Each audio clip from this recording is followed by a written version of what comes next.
আসসালামু আলাইকুম। টেকনিক এডুকের একাডেমিতে আপনাদের সকলকে স্বাগতম। আমি সোহেল সরকার।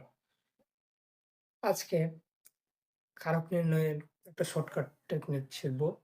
মাত্র একটি বাক্যের সাহায্যে যেকোনো অ প্রকার কারক নির্ণয় করা সম্ভব। তো তার আগে আমাদের জানতে হবে কারক আসলে কি? কারক শব্দের অর্থ হচ্ছে যে বা যা ক্রিয়া সম্পাদন করে। কারকের সংজ্ঞা যদি বলি তাহলে বাক্যের মধ্যে ক্রিয়াপদের সাথে বিশেষ্য বা সর্বনাম পদের যে সম্পর্ক বা নাম পদের বা ক্রিয়াপদের সাথে নাম পদের যে সম্পর্ক তাকেই হচ্ছে কারক বলে। তো কারক নির্ণয়ের ক্ষেত্রে আমরা সর্বপ্রথম মনে রাখবো যে আ যে বাক্যটি দেওয়া থাকবে সে বাক্যের প্রথমত ক্রিয়াপদটি নির্ণয় করব। তাহলে এই বাক্যে এই যে করিম কাকু প্রতি শুক্রবারে পকেট হতে স্বহস্তে ভিক্ষুকদেরকে অর্থ দান করেন। তাহলে এখানে ক্রিয়া কোনটা? এই যে দান করেন হচ্ছে দান করাটা হচ্ছে ক্রিয়া। তাহলে আমরা মনে রাখবো যে এই দান করেন।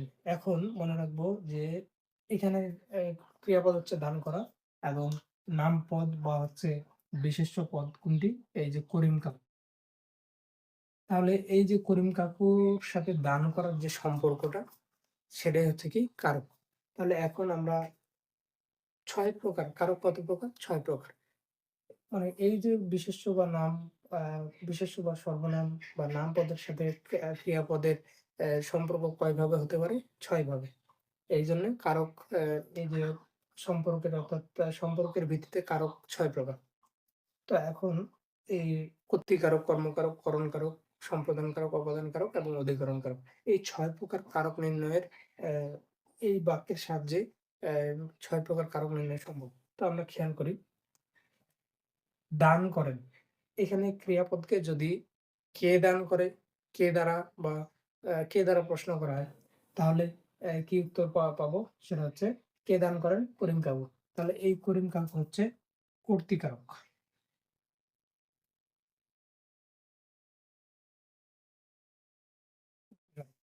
এখন তাহলে আমরা পেয়ে গেলাম যে আ ক্রিয়াপদকে যদি কে বা কারা দ্বারা প্রশ্ন করলে যে উত্তর পাবো সেটা হচ্ছে কি কর্তৃকারক। এখন আ আবার ক্রিয়াপদের কাছে যাই। ক্রিয়াপদকে প্রশ্ন করি, কি দান করে? তাহলে করিম কাকু অর্থ দান করেন।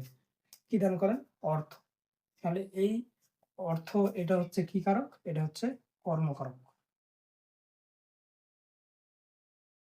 কর্মকারক।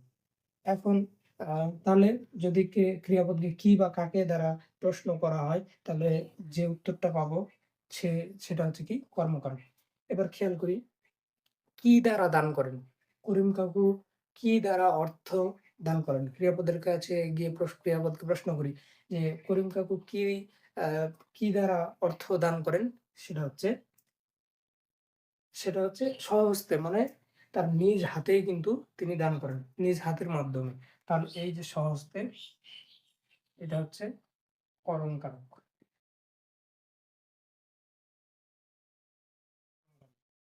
তাহলে এরপর খেয়াল করি, তাহলে যদি ক্রিয়াপদকে ই দ্বারা প্রশ্ন করা হয়, তাহলে যে উত্তরটা পাওয়া যাবে সেটা হচ্ছে কি করণকারক। এরপর খেয়াল করি, কাকে দান করেন? দান করেন। করিম কাকু দান করেন, অর্থ দান করেন। কাকে দান করেন? উত্তর হচ্ছে ভিক্ষুকদেরকে। তাহলে এই যে ভিক্ষুকদেরকে এটা হচ্ছে সম্প্রদানকারক। সম্প্রদানকারক, সম্প্রদানকারক। তাহলে এখন আ যদি ক্রিয়াপদকে কাকে দ্বারা প্রশ্ন করা হয়, তাহলে যে উত্তরটা পাবো সেটাই হচ্ছে সম্প্রদানকারক। এরপর খেয়াল করি, কোথা হতে দান করেন? কোথা হতে? তাহলে সেটা হচ্ছে কি দান করেন। কোথা হতে দান করেন?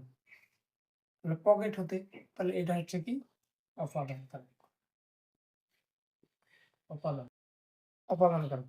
তাহলে ক্রিয়াপদকে যদি কোথা হতে প্রশ্ন করা হয়, যে উত্তরটা পাওয়া যায় সেটা হচ্ছে অপাদানকারক।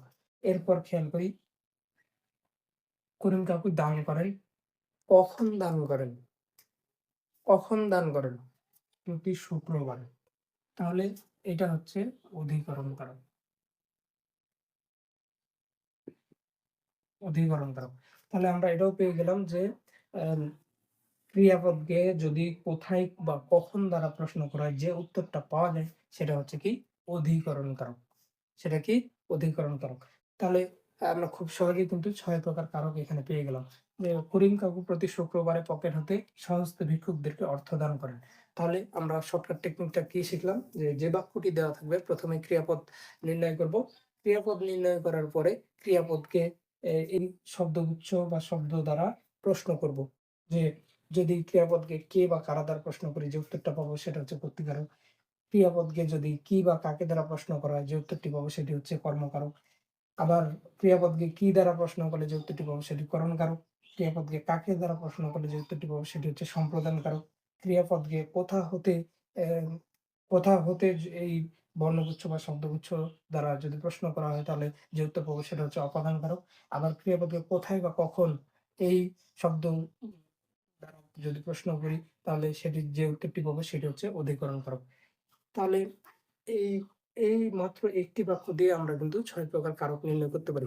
এই বাক্যটি মনে রাখলে আমরা খুব সহজেই ৬ প্রকার কারক নির্ণয় করতে পারবো। তো আজকের ক্লাসটি এই পর্যন্তই। ক্লাসটি যদি ভালো লেগে থাকে তাহলে লাইক, কমেন্ট করতে ভুলো না এবং চ্যানেলটি অবশ্যই সাবস্ক্রাইব করে পাশে থেকো। ধন্যবাদ।